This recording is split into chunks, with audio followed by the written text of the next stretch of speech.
Assalamualaikum warahmatullahi wabarakatuh. Saya perkenalkan diri saya Suryati, pelajar OUM, SEM Akhira. Betul. Terima kasih Ustazah Syikin kerana sudi ditemu ramah oleh saya pada malam ini. Boleh Ustazah perkenalkan diri Ustazah? Okay. Assalamualaikum warahmatullahi taala wabarakatuh. Saya Nur Syikin binti Muhammad Rashid merupakan salah seorang guru tarian sambilan di salah sebuah institusi swasta di Malaysia. Okay. Terima kasih kembali. Okey, terima kasih Ustazah. Boleh kita teruskan soalan kita. Okey, soalan saya berbunyi begini. Mengapakah tarian zapin perlu diperkenalkan di sekolah dan apakah faedah-faedah yang dapat diperoleh melalui penglibatan kelab tarian di sekolah atau di institusi anda? Itu soalan saya. Silakan. Okay. Terima kasih kembali pada Puan Suryati. Okay. Sebelum itu saya memperkenalkan dulu apa itu zapin dan kemudian saya terus menyambung kepada menjawab soalan yang berikutnya. Zapin dipercayai dibawa oleh mubalik dari Timur Tengah kira-kira abad ke-15. Kebanyakan mubalik dan pedagang-pedagang ini datang daripada tanah Arab dan Parsi. Di dalam dialek Yamen, ia dikenali sebagai Zufana. Pada permulaan, hanya golongan lelaki yang menyertai tarian ini. Tetapi kini ia telah dimodifikasi dengan penyertaan golongan wanita. Versi yang paling asas ialah gerakan mengikut alunan muzik dan kiraan 1, 2, 3 dan 4. Pada kiraan keempat, kaki dilunjukkan ke belah kiraan terakhir dibuat. Ia dilakukan setempat atau gerakan ke depan atau ke belakang. Semasa melakukan gerakan, kondisi tubuh penari biasanya dalam keadaan tegak dan agak mendada. Zapin biasanya diiringi dengan beberapa instrumen muzik dan genre. Lagunya biasanya genre samrah, instrumen yang terlibat pula ialah biola, marwas dan gambus. Dalam zapin ini tiada peraturan yang ditetapkan dalam menentukan beberapa orang penari yang diperlukan untuk membuat persembahan. Namun oleh kerana penari perlu berinteraksi antara satu sama lain, tarian zapin digalakkan untuk dilakukan secara berpasangan dalam gandaan dua.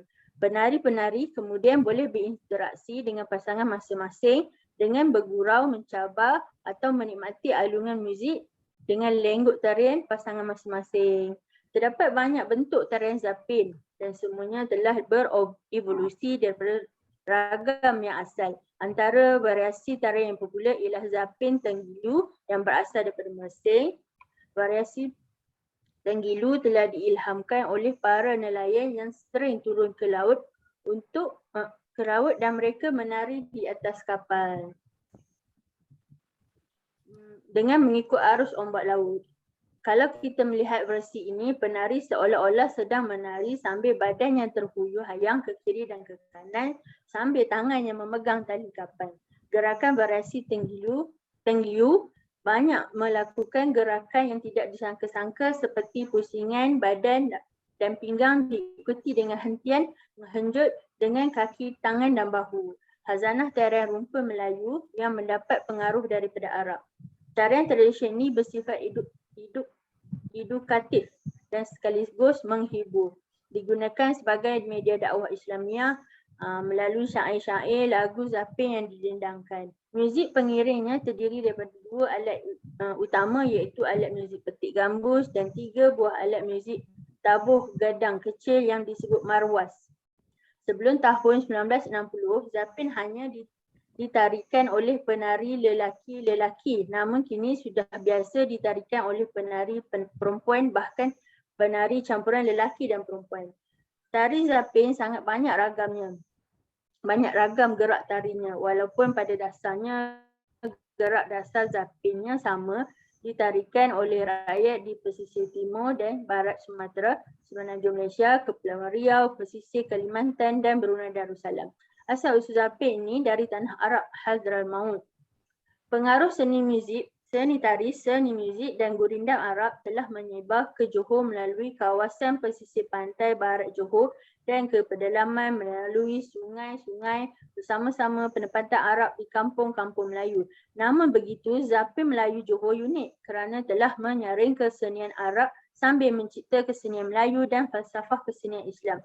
Pada zaman dahulu, kesenian Zapin Melayu bukan hanya dipersembahkan di halaman atau di anjur rumah, ianya juga di persekitaran masjid juga, surau untuk menyambut perayaan Maulidur Rasul dan lain-lain lagi.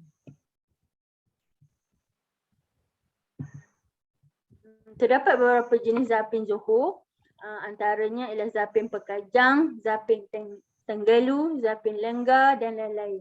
Zapin Melayu Johor pada kebiasaannya digunakan dengan pemain gambus, permulaannya dinamakan taksim. Terdapat beberapa ragam di dalam tarian zapin, di antaranya ragam pasau belanak besar, ragam lompat injut, ragam kompak, ragam titi batang, ragam ayam patah, ragam pusau belanak kecil dan akhir sekali ragam wainak. Itulah sedikit sebanyak perkongsian saya mengenai zapin dan menjawab kepada soalan yang telah ditanyakan oleh Puan Suryati sebentar tadi. Terima kasih Puan Nur Syikin. Jawapan tadi. Okey, dengan itu saya ucapkan terima kasih kerana sudi diterima maklum saya. Semoga kita berjumpa lagi, insya-Allah. Assalamualaikum warahmatullahi wabarakatuh. Waalaikumsalam warahmatullahi wabarakatuh.